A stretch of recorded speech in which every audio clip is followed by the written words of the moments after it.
السلام علیکم۔ حضرت شیخ عبد القادر جیلانی نے اپنے ایک مرید کو خلافت عنایت فرمائی۔ ان خلیفہ نے رخصت کے وقت عرض کیا کہ حضرت کچھ نصیحت فرمائیں تاکہ میں اس نصیحت کا کاربند رہوں۔ حضرت نے دو باتیں کی نصیحت فرمائی اور فرمایا کہ نہ تو نبوت کا دعویٰ کرنا نہ خدائی کا۔ خلیفہ یہ سن کر حیران و پریشان ہوئے کہ حضرت آپ کا خادم غلام برسوں آپ کی صحبت میں رہا، کیا مجھ سے ممکن ہے کہ میں خدائی کا دعویٰ کروں؟ جو نبی کے غلاموں کا غلام ہو وہ کب نبوت کا دعویٰ کرے گا؟ وہ حضرت یہ کیسی نصیحت فرمائی؟ نصیحت فرماتے کہ بھائی، عبادت میں ثابت قدم رہنا، اخلاق کی حفاظت کرنا، مخلوق کی اصلاح کرنا، اور یہ کہ خدائی نبوت کا دعویٰ مت کرنا، یہ تو ہم لوگوں میں سے ممکن ہی نہیں۔ اس نصیحت سے کوئی بات میری سمجھ میں نہیں آئی۔ فرمایا کہ اس کے معنی سمجھ لو، پھر بات سمجھ آ جائے گی۔ فرمایا کہ خدا کی ذات وہ ہے کہ جو کہہ دے وہ اٹل ہو۔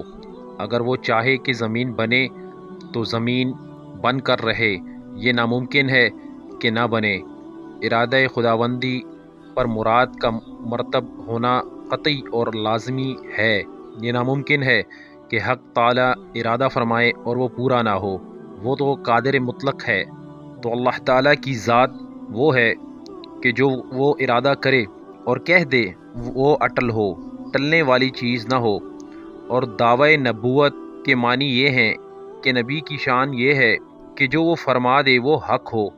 یہ ممکن ہی نہیں کہ نبی زبان سے کوئی ناحق چیز نکلے۔ جو نبی فرمائیں گے حق ہوگا، اور جو کر کے دکھائیں گے وہ بھی حق ہوگا۔ ناحق کا وجود نبی کے ساتھ ممکن نہیں۔ نبی جو کہے گا وہ حق ہوگا اور اس کے خلاف باطل ہوگا۔ نبی کی جانب خلاف کبھی حق نہیں ہو سکتی۔ اگر تم نے یہ کہا کہ جو میں کہہ رہا ہوں وہی حق ہے اور میری رائے اتنی حق ہے کہ کوئی دوسرا سامنے نہیں آ سکتا، تو یہ درپردہ نبوت کا دعویٰ ہوگا۔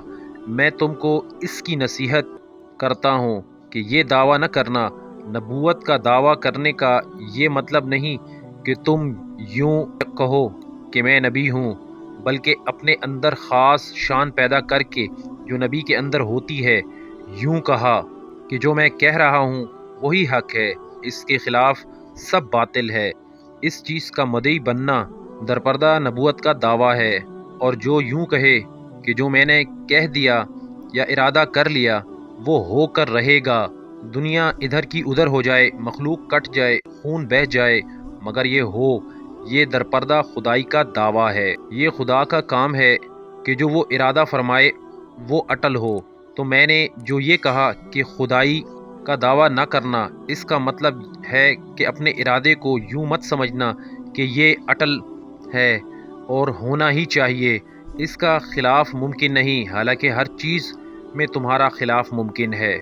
یہ تو ہوا خدائی کا دعویٰ حاصل اور دعوی نبوت کا حاصل کہ جو تمہاری زبان سے نکل جائے اس پر جمے رہو، گویا کہ اس کے خلاف باطل ہے، حالانکہ یہ ناممکن ہے۔ وہ خدا کا مقام ہے اور یہ نبی کا مقام۔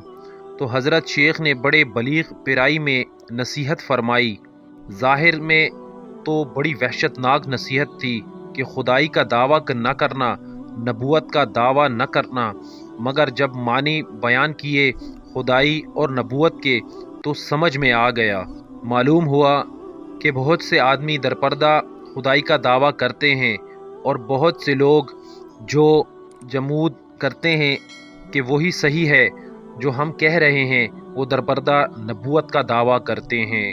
اپنی رائے اور فکر کے بارے میں یہ کہیں کہ یہ حق ہی ہے، یہ نہیں ہونا چاہیے۔